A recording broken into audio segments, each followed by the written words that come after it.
দেখে এলাম নায়াগ্রা।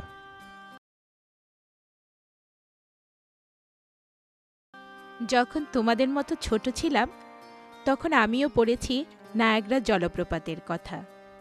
কোথায় আর পড়ব, বইয়েই হয়তো পড়েছি, তা না হলে পত্রপত্রিকায় হতে পারে। জলপ্রপাত শব্দটার অর্থ তখন জানতে হয়েছে, কিন্তু নিজের চোখে জলপ্রপাত দেখব কোথায় বলো?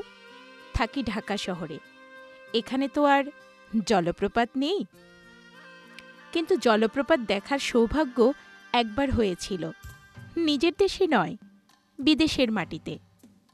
কানাডায় গিয়েছি, তার খুব বড় একটা শহর টরেন্টো, সেখানে থাকছি।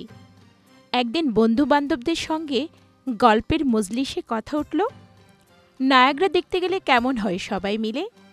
তক্ষুনি সকলে রাজি। কোন দিন যাওয়া হবে তাও ঠিক হলো। কোথাও যাব বললেই তো হয় না, কিভাবে যাব তা ভাবতে হয়। বাসে করে যাওয়া যায়, ওই দেশে রাস্তা খুবই ভালো। রাস্তার এখানে ওখানে গর্ত, খানাখন্দ এসব নেই।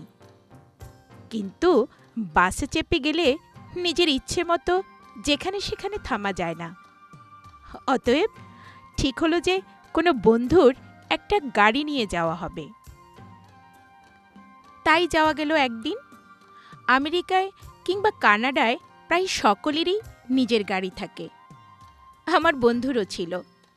এক বন্ধুরই এক বিশাল গাড়িতে একদিন চড়ে বসলাম।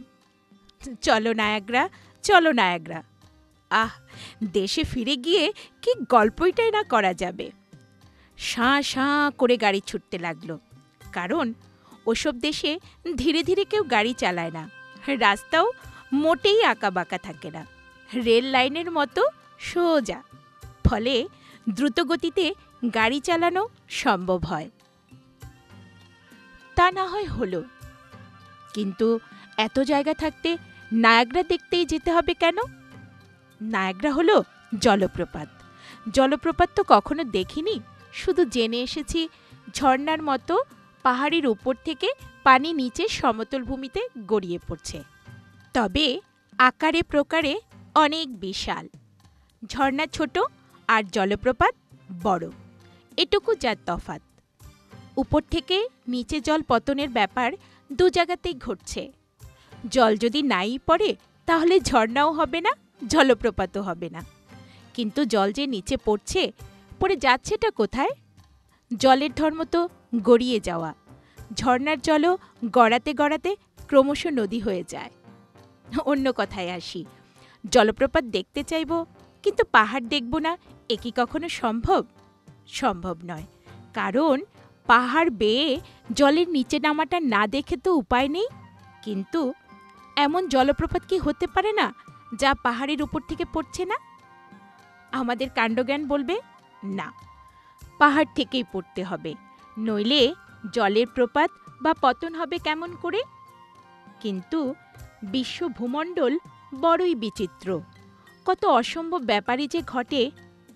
পৃথিবীর সবচেয়ে বৃহৎ জলপ্রপাত বলা হয় নায়াগ্রাকে। এই জলপ্রপাত পাহাড় থেকে নামেনি। সে যে কি বিস্ময়কর বলে কাউকে বোঝানো সম্ভব নয়। একমাত্র নিজের চোখে দেখলে তা বিশ্বাস হবে। ব্যাপারটা এমন, সমতলের উপর দিয়ে একটা খরস্রোতা নদী বইছে। সামনে সব কিছু তো ভাসিয়ে নিয়ে যাওয়ার কথা, কিন্তু কই, কিছুই তো ভাসছে না। ভাসছে না তার কারণ, যেই মাটির উপর দিয়ে এই খরস্রোতা নদীটি প্রবাহিত হচ্ছে, সেখানে হঠাৎ করেই এক বিশাল ফাটল। দুদিকের মাটির মধ্যে এক বিরাট ফাঁক। একটা নদী যতখানি চওড়া হতে পারে ততখানি ফাঁক। নায়াগ্রার জল ওই ফাঁকের ভেতরে চলে যাচ্ছে। এটাও তো প্রপাত, কারণ পানি পড়ছে। তবে সাধারণ জলপ্রপাতের মতো পাহাড় থেকে নিচে পড়ছে না, পড়ছে সমতল থেকে বিশাল ফাটলের গহ্বরে। কিন্তু পানিটা ফাটলের মধ্যে পড়ে যাচ্ছে কোথায়?